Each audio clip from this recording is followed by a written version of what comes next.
evening, good afternoon. Welcome to Hope 2020, wherever you are in the world. Right now, I'm your MC. I'm here in beautiful Richmond, British Columbia, Canada. I'm actually in the field, as you can see. I'm actually just rotating this to show that I'm not in front of a green screen like you often see in Zoom meetings, be it virtual or real. Our next talk is going to be focused on Tesla, which a lot of us are at heart. We're going to explore the wonders of Wardenclyffe, the historic laboratory built by science visionary Nikola Tesla, where he engineered a colossal 18-story wireless transmitting tower and conducted experiments that still evoke questions and controversy over 100 years later. Your presenter, Marc Alessi, who is the executive director of the Tesla Science Center at Wardenclyffe, will share past, present, and future happenings at the site, including details of a recent discovery made during renovations and fascinating infos on the tunnels beneath Tesla's legendary laboratory. Who doesn't love exploring tunnels? You'll see actual experiments in wireless tech using Tesla coils, along with a surprising electric music performance. You can further satisfy your curiosity during the Q&A session. Attendees, please ask us questions through the Q&A link. And now, over to Marc. Well, thank you very much. We are very pleased to be able to join you here tonight. I want to thank Kyle and Emmanuel, and I want to thank Jeff Velez for making sure that you always get us involved with the Hope Conference. I know that we're going to be starting off welcoming you to our portal to Wardenclyffe, and then we're going to be moving on to a number of items where we will be showing off, how we got to this point and how Wardenclyffe was saved. And then we're going to be exploring these new discoveries on the chimney. So I know we had some items that we prepared prior to the show. Don't know if we want to launch them now or if you want me to just go right into a presentation.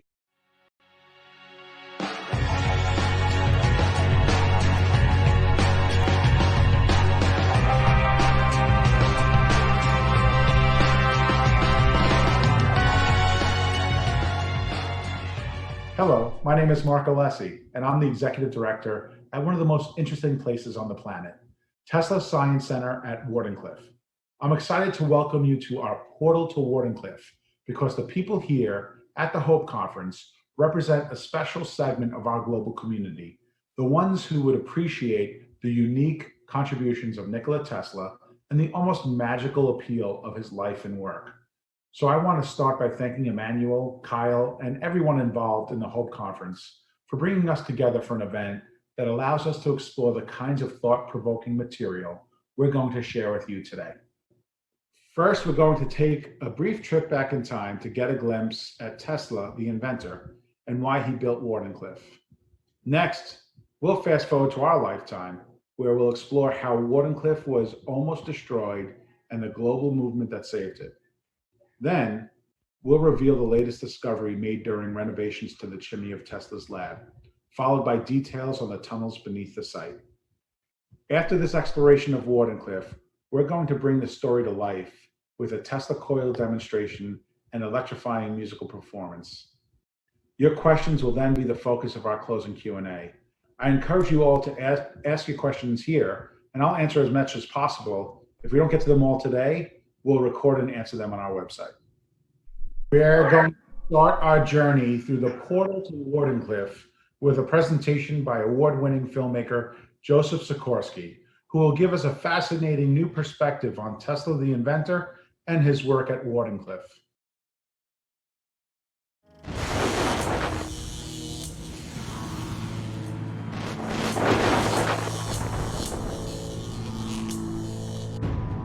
It was a spirit of rogue, experimental rebellion, disruptive of established existing systems, with the goal of replacing them with something better.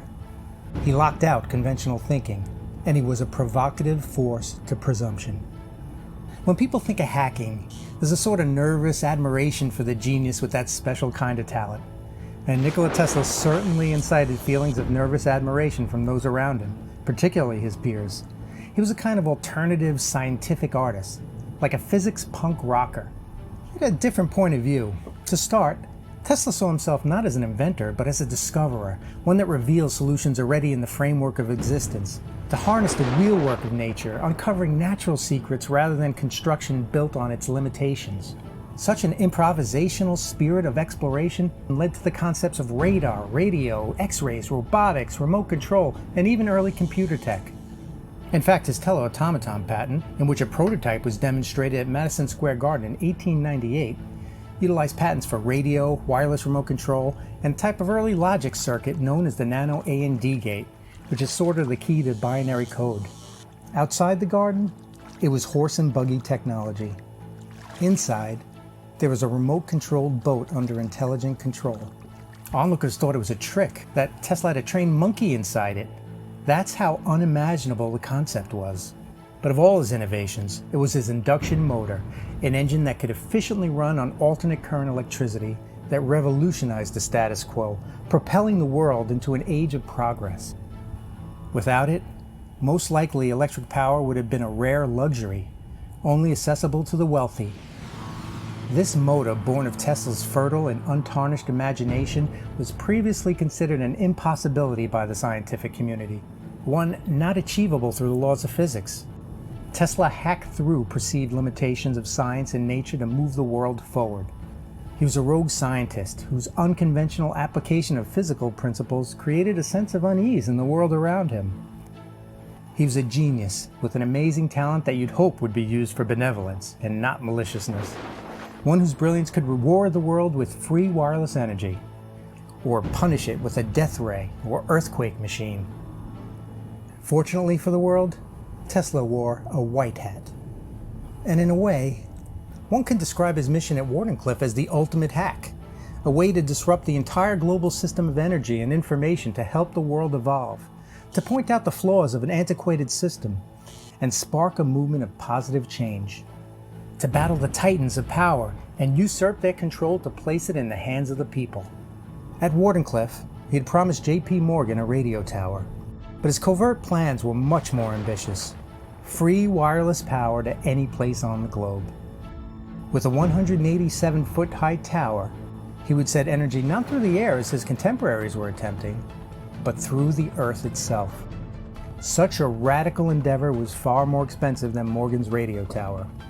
According to legend, after Tesla revealed the true potential of the Wardenclyffe power station, J.P. Morgan questioned how one would be able to meter free electricity, just prior to defunding the project. Sadly, this would ultimately lead to the end of Tesla's dream at Wardenclyffe. Whether or not he could have achieved the practical transmission of wireless power is an open debate. One I would personally urge caution with after studying his life for so long. For how many times did Tesla achieve his goal, despite the prevailing scientific consensus? For many, Tesla remains a true inspiration, an intellectual rebel, a scientific agitator, a fighter who violated the most respected preconceived notions of what was deemed possible, a slap in the face to a narrow-minded scientific consensus. Tesla's spontaneous spirit of discovery, in my view, made him the coolest radical thinker on the planet, launching an insurrection movement against the accepted scientific norms. He was a visionary so far ahead of his time, a genius loner in a white hat.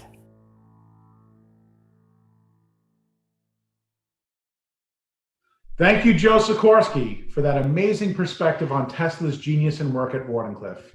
Joe's work also reflects Tesla's inventiveness and humanitarian spirit, and we're proud to have him as a supporter since the beginning of the efforts to resurrect Wardenclyffe decades ago. That's where we're headed now as we move forward in time to the next part of our journey through the portal to Wardenclyffe.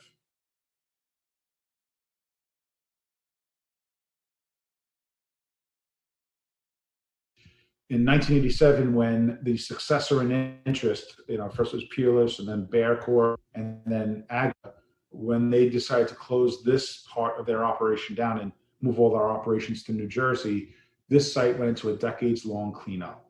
And a very diligent local group came together from the community, science teachers and enthusiasts who realized the historical significance of this place, and they organized the rest of us in the community. So Here on this slide, you could see a number of elected officials and community members.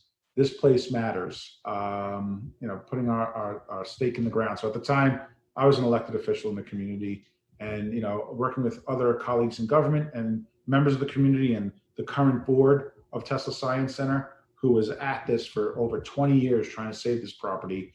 I was able to secure some state grant funding that would help purchase the property, but they needed a match. And how that came in was the crowdfunding campaign. So our board president, Jane Alcorn, was reaching out to Matt Inman from oatmeal.com, a super blogger and cartoonist who had a huge tech geek following and had done a cartoon in the past about how Tesla's the greatest geek that ever lived. And what happened when Jane and Matt Inman came together and said, let's launch this crowdfund, is they were able to catch lightning in a bottle. Many people continue to study this crowdfund, which was one of the most successful crowdfunds and held the world record on the grassroots involvement all the way up until last year with the 20 Million Trees campaign. And as an aside, if anything Tesla was going to lose a world record, I'm sure he would have appreciated losing to such a great cause as the 20 Million Trees campaign.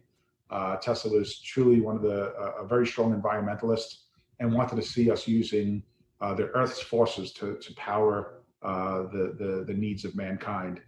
So with this crowdfund, it raised $1.4 million in 6 weeks from 108 countries from 33,000 donors. And in all 50 states of the United States, in addition to those 108 countries, participated. So it was really widespread. I believe this organization and this location is a World Historic Site. And whether this crowdfund happened or not, this is a global center. Where we're at now, we just got on the National Historic Registry a little over a year ago. And that enabled us to, one, make sure this place stays preserved long into the future, and two, open up the location for some federal tax credits. But it was a historic moment again, where our state parks system was overrun with letters supporting our application. I think we broke all records there. I think over 10,000 letters were sent in 3 days for people asking for this to be registered as a historic site.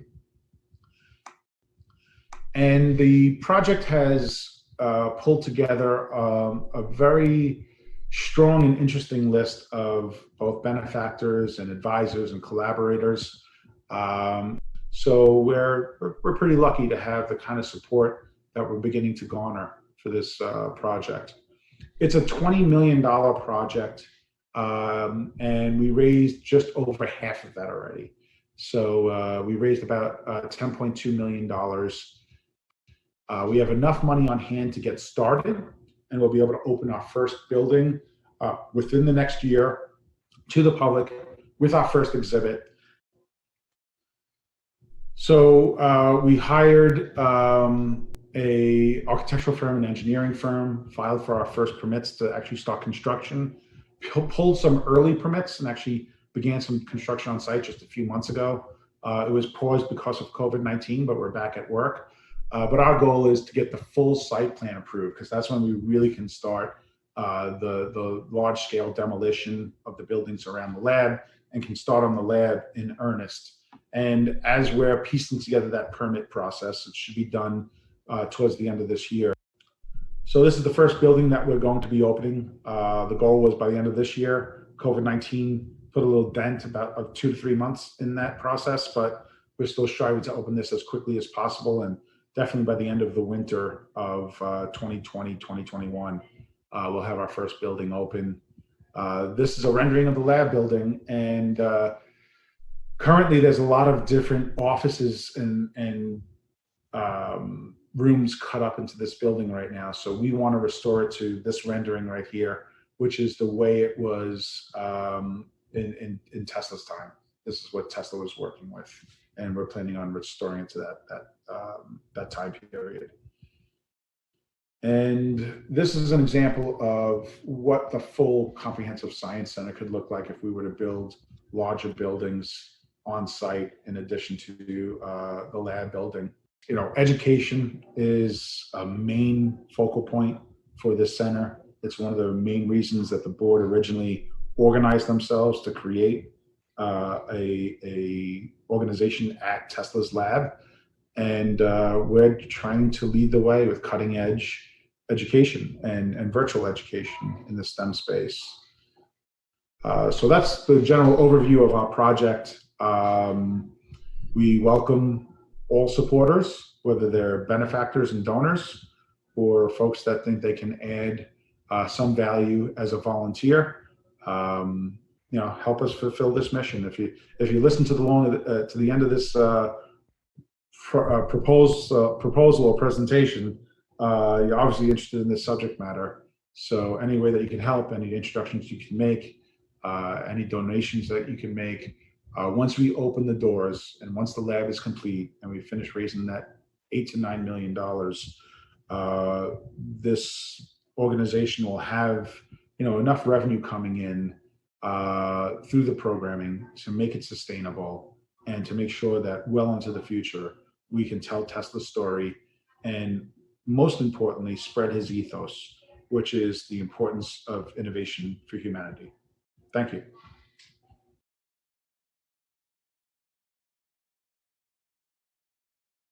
Now we're going to explore some of the most intriguing aspects of Wardenclyffe. During recent renovations on the laboratory, a discovery was made in Tesla's chimney that we're going to delve into with Joseph Sikorski and Marc Thaler, our expert in historic architecture. Then you'll watch a presentation by best-selling Tesla biographer Marc Seifer, who will share rare images and information about the tunnels beneath Wardenclyffe. Hi, I'm Marc Thaler. I'm a partner with Alessi, Thaler, Riley Wilson, Architecture and Preservation. Been working at the Tesla laboratory now for 4 years. Originally started doing an historic structure report to identify what remained of the original laboratory and what needed to be done. We then were able to assist in getting the building listed on the National Register as building of national importance. And now we are in the process of doing the first phase of the restoration, which is the restoration of the cupola and chimney on the laboratory.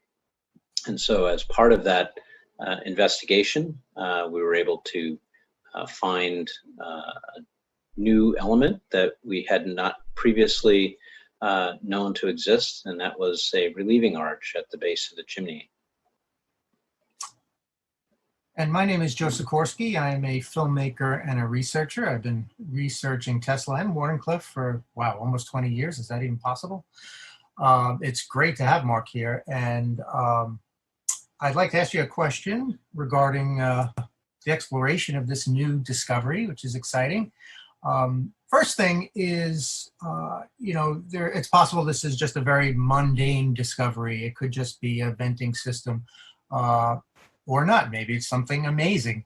Is this a part of architecture that would be standard in buildings created in this time period at the turn of the century? Or is this something that you think is unique to construction? I think the potential uses of that archway, that opening, you know, certainly providing a draft to a chimney of that magnitude, you know, is important.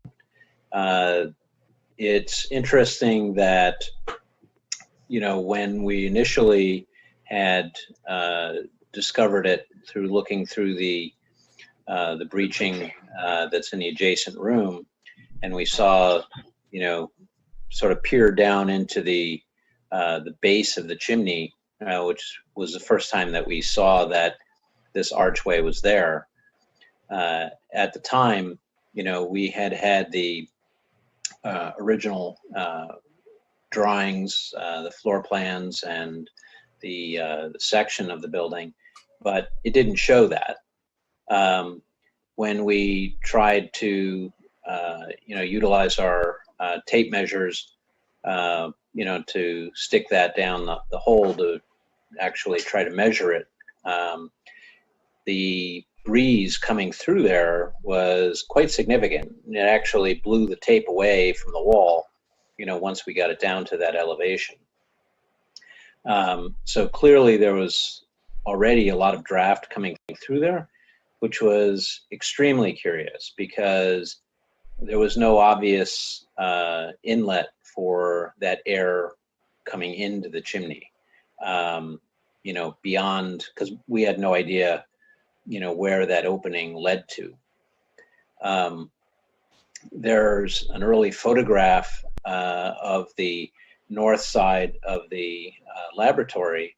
Yes. That shows at grade level a sort of a raised stone. It almost looks to me like it was an area where you could pull draft from for a chimney. But, that currently is completely buried, and so there is no opportunity for air to come in that way. So where exactly the air was coming from, remains to be seen to this day. Now, in addition to the fact that, you would need to supply, a draft air source in this regard, the other thing that, this actually can provide is a way to clean out the base of the chimney, right? So the opening at the base of the chimney faces to the east, which is where the boilers were located.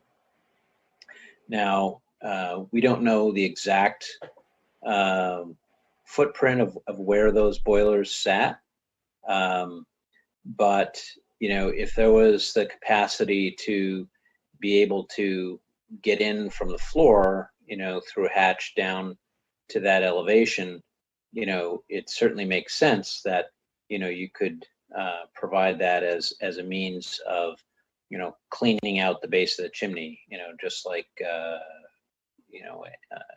you would do to try to clean out any ash or anything else that accumulated at the base. So Marc, so then if the north side vent is not exposed and that is not where the breeze is coming through, is it your opinion that it is an engineered port somewhere that's bringing in, or could it be deterioration of the building? Could there be other reasons for an airflow coming in? Well, when the contractors from Skyline were able to go down there, Kevin Cahill was able to descend into the space. They were able to, because we were working on the chimney, they had actually taken the chimney down to roof level because of deterioration in the brickwork. So as part of the restoration work, they had actually had to take the chimney down. When they were able to do that, they could then lower a ladder down into the base of the chimney, and Kevin actually entered the chimney from that breaching hole in the south side of it, went down the ladder and actually looked at some of the openings that were there, and he was able to determine that from the north side, from the east side, where the relieving arch is, there was a tunnel that led to the east, and then it stopped, and then there was a little leg that went to the north, where we would expect, it might have gone to this opening, but there was a wall there that sort of sealed it off. However, in this tunnel, there was an area where the brick had partially collapsed, and there was additional void below the slab of the laboratory. Now, we don't know where that potentially goes. And so there could still be, openings that, travel below the slab to some location that, to this point remain undetermined. So trying to find out, where some of those voids are below the slab would be, really interesting to find out, because at the moment we don't know what the extent of, those basically underground tunnels, where they went. So it's possible it connects to the underground tunnel system. Yes. It's very interesting. Marc Thaler, thank you so much for all the effort you put into researching this for this very, very important site. And now we are going to go back to the rest of the Tesla Science Center at Wardenclyffe presentation. So we're now in Washington, D.C., and Jason comes back with the chip, the flash drive, which we're going to look at. And this is from the ground penetrating radar. No one has ever seen this before. And my jaw drops because this is all done live. We don't practice stuff and then shoot it. They just give us the information and boom, it's shot for the Tesla files. So here you can see in yellow, those are the earth grippers. The brown shaft is going down about 50 feet. And the white circular area, we're going to get a better shot of it too, but while we're looking at it, the white circular area is cement that they poured down about 15 or 20 years ago to block, because unfortunately this shaft became a dump site. But the timbers are still there for the central shaft, and what's in red are the tunnels. There are 4 of them, and we'll see another shot of it. It's a much better shot. And what's in blue is where the tunnels have collapsed. But if you look carefully here, you again see the earth grippers. There are about a dozen of them. So, and that shaft going down is about 50 feet down. Now, why did he have the tunnels? I think he had the tunnels because, I don't know about you, but going down 5 flights or 7 flights of stairs every day can be very tiring. So I think his plan was to bring equipment down there and to keep a base actually down there. These tunnels are 100 feet long each. They're actually still there. And I think that we could probably maybe get a probe to go down there and look in there. There may or may not be any equipment in there. But that's what I think it was. I think he was going to do testing there. And the idea was that this is the earth grippers. His plan was to map out the entire Earth. He knew the size of the Earth, the speed of light, and the length of the electrical waves that he was going to send. Since he was sending it through the ground, if you extend the wave, for instance, if it's 60 miles from Wardenclyffe to New York City, if you have an electrical wave that lands in New York City, then you can transmit power from Wardenclyffe to New York City. If you want to send it to San Francisco, you need an electrical wave that's 3,500 miles long. And he could create electrical waves 3,500 miles long and pinpoint it to San Francisco. But he wanted to set up additional towers where he was going to send these various electrical power waves, and they'd be picked up by a central tower in Europe or wherever he placed them, and have a wireless network of mostly telephone, but he also was going to transmit power if he succeeded.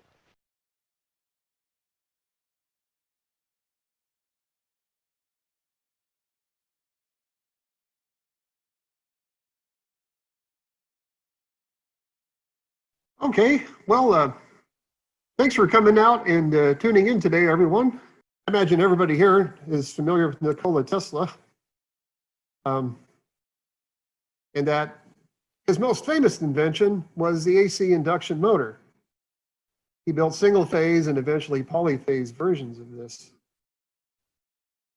I think right now there's about 13 billion horsepower of induction motors in service.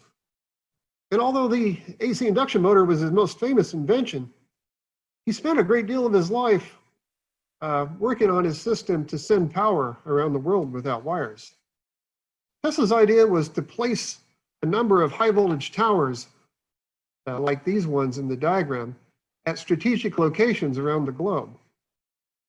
In 1899, Tesla started working on the drive system for his towers at Colorado Springs. After finishing the drive system in Colorado Springs, he started building a 187-foot tall tower back in Long Island at Wardenclyffe. Unfortunately, Tesla ran out of money halfway through the project, so he never got to finish it and close the switch. Ultimately, Wardenclyffe was torn down and scrapped in 1915 to satisfy Tesla's creditors. So, would it have worked? I wanted to try to do something practical with Tesla's idea, like power something I could ride around on. I hope Tesla would think this is practical anyways. So let's wander over and take a look at the wireless power setup.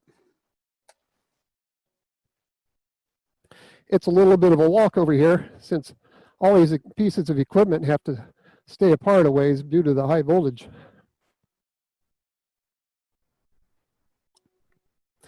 So over here, we have what I call the world's first real Tesla Roadster. It's a three-wheeled bicycle that I modified. You can see now it has an electric motor on the front driving the front wheel. But unlike any other electric vehicle, it has no batteries, none whatsoever. So instead of needing to charge batteries, all of the electric power comes through the air, quietly and invisibly, at least when everything's working right. The antenna up here above the driver picks up the ambient electric fields from the air and sends the energy down this mast to a transformer set here in the base. This little transformer actually operates as a reverse Tesla coil, and it steps down the voltage from the aerial to a relatively low voltage, like 100 volts, then sends that 100 volts off over to the motor. You'll also notice there's a chain dragging behind the Roadster. That returns the currents from the primary to Earth. And the Earth is treated as a conductor in this case. Even the concrete floor is a fine conductor, at least for this application. And the Earth return is the essential component of Tesla's wireless system. So let's go over here and set up the camera.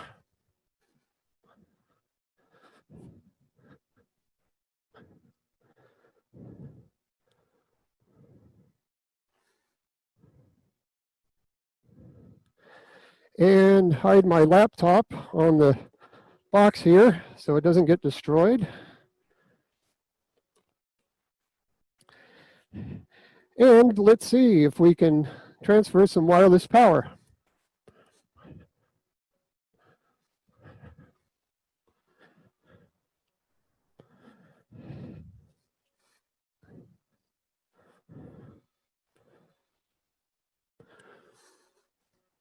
All right, fire when ready.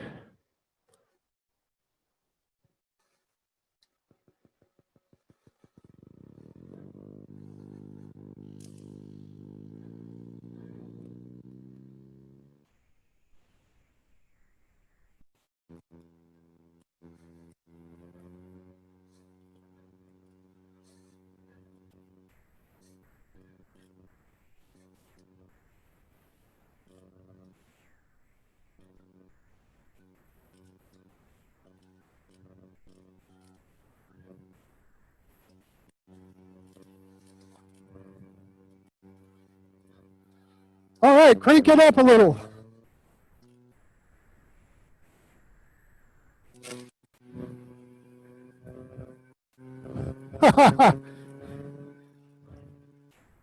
Bring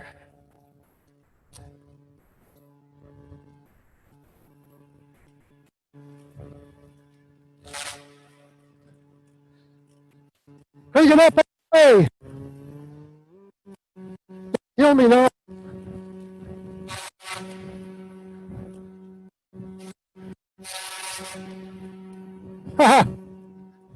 Okay, that's one more time around. Okay, cut it. Oh my god, I just figured like we are virtually clapping. That breaks the We system, are baby. virtually clapping for you. That was amazing. Okay, so Tesla's wireless power scheme really does kind of work. You might have noticed from the camera that there was some arcing on the chain as it dragged across the concrete. That's because concrete isn't a perfect conductor, but it's good enough for this application. Okay, so now let's see what 1,000,000 volts looks like. For this demonstration, however, I'm going to need to hide my camera behind this heavy metal electric shield if I ever want to use the camera again. Line it up here. Okay, mains on. Oh, breaker on.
So for the last 5 years, I've been building this 40-foot tall, fully functional scale prototype.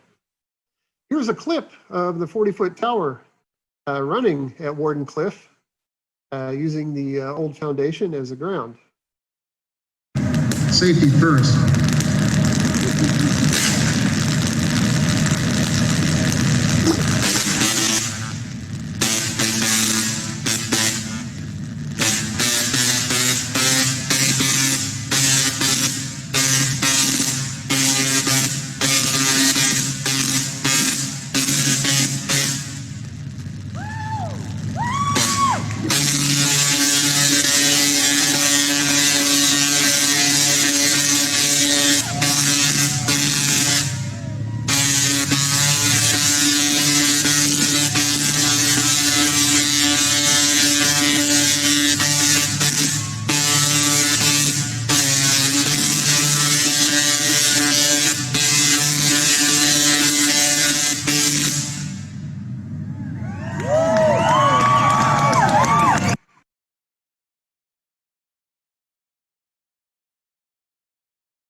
Hi, we're ArcAttack from Austin, Texas. We want to thank you guys for having us out here today. I am John, and this is Joe. Hello. We are the brothers DePrima. And what you just saw there was a couple of musical Tesla coils. They are solid-state Tesla coils that we've engineered in such a way that they play music. So the melody that you were just hearing a second ago was actually coming from the sparks itself. And how that works is similar to how a speaker cone works by vibrating air back and forth, but instead of a physical speaker cone moving back and forth, we start and stop the spark at the same rate the speaker would move. And you know, if we get it to start and stop faster, we get higher notes. If we get it to start and stop slower, we get lower notes. And that's basically the gist of what we do. Oh, and we also have a robot drummer. I don't know if you guys caught that one. He's in the background. Yeah. But what do you say we play another song? Yeah, sure. All right, the mics are muting and going back to coils.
Well, we want to thank you guys for having us out here. Once again, we are ArcAttack. Thank you very much, and we'll pass it back off to you guys. And we are live. Jen, great. Are you with us there? You're still getting situated. Okay, your job then. Please take it away. We do have at least one question queued up, but that was amazing. The chat was as enthusiastic as it's ever been today here at Hope on the Matrix chat. Can you hear me? Yep, you're with us, Jen. Excellent, excellent. Welcome back. So, just scrolling through the chat, through, of course, the Element Matrix instance available only to conference attendees. One of the questions, one of the great comments, proudly between the 5 Jamaican shilling and the 5 Iraqi dinar. Now, sorry about that. Jen, I just pasted your question in the Zoom chat. You might want to read. Yeah, sorry. It's Jen is doing super duty here. So while you look up the questions, we actually had a couple of questions emailed to us beforehand. But before I even start answering those and going to those, I want to thank Joseph Sikorski and Marc Thaler, the architects, Marc Seifer, Greg Lay, who you saw built the biggest Tesla coils in the world, and then Joe and John DePrima, the brothers from ArcAttack, for that great performance. And I know I thanked him before, but you know, Jeff, you're joining us tonight. Thank you so much for making sure that we're always at Hope. And obviously, Greg and Jen, thanks for having us here. So the 3 questions that were emailed to us beforehand, people are always interested in the tower. And they asked, do you plan to rebuild the tower? And the answer is yes, but we're not endeavoring to try to make it We're trying to make it the working tower that Tesla was, what was endeavoring on. But as people come to the site, we want to make sure that they get the idea of the size of this tower. So after the buildings are open and the museum is open, that's part of our phase 2. And then another email came in from some conference attendees. What are the next plans for exploring the chimney discovery? And we're continuing to document that entire process. And as we learn more, we're going to determine if there's any connection to the tunnels. And the third question was, during the renovations to the lab, will you look for the access to the tunnels? And absolutely. Our goal is, as we redo the lab, to learn as much as we can about the connections between the lab, the tunnels, the tower base.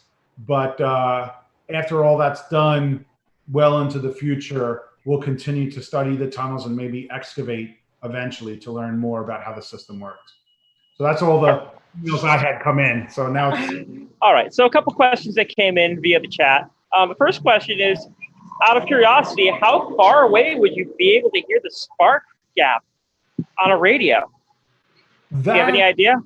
That's an interesting question. I mean, Jeff, we had a demonstration on site that you put on just a few weeks ago for some of the volunteers.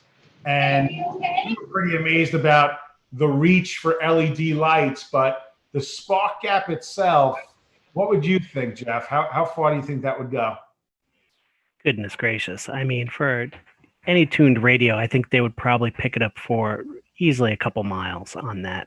I had a non-contact voltage detector at our last event, and then also at Greg Lay's demonstration, where non-contact detector, you usually have to be right on the wire to pick up, any voltage coming across it.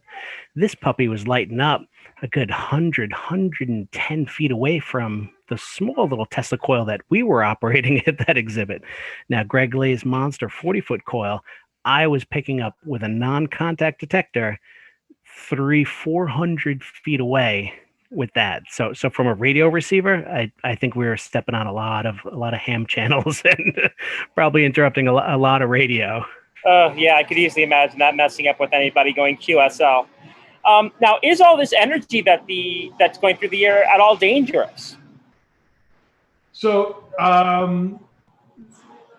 know a lot of folks question whether if Tesla could have pulled off the wireless transmission of electricity, what would be the EMF concerns? And I'm not an electrical engineer to be able to determine what the actual amount of EMF that would actually be in the area of a tower would be. But I do know that we have electrical waves, microwaves, radio waves around us all the time. We're sitting in our home, we have Wi-Fi systems, our cell phones throw off a lot of waves. So, I know that there's some concerns with microwaves, radio waves, electrical waves in general. For us, questions like that, we plan to pull together experts to study whether or not, the tower would have worked in the form that he was working on. You saw that Joseph Sikorski mentioned that he lost his funding and never had it work. But he might have pivoted. So we don't know exactly what the final form would have been. Okay, and that unfortunately wraps up the time that we have for this session. Marc Alessi, thank you very much.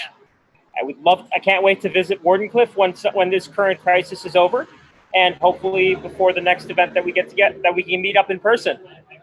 Look forward to having you. Thank you.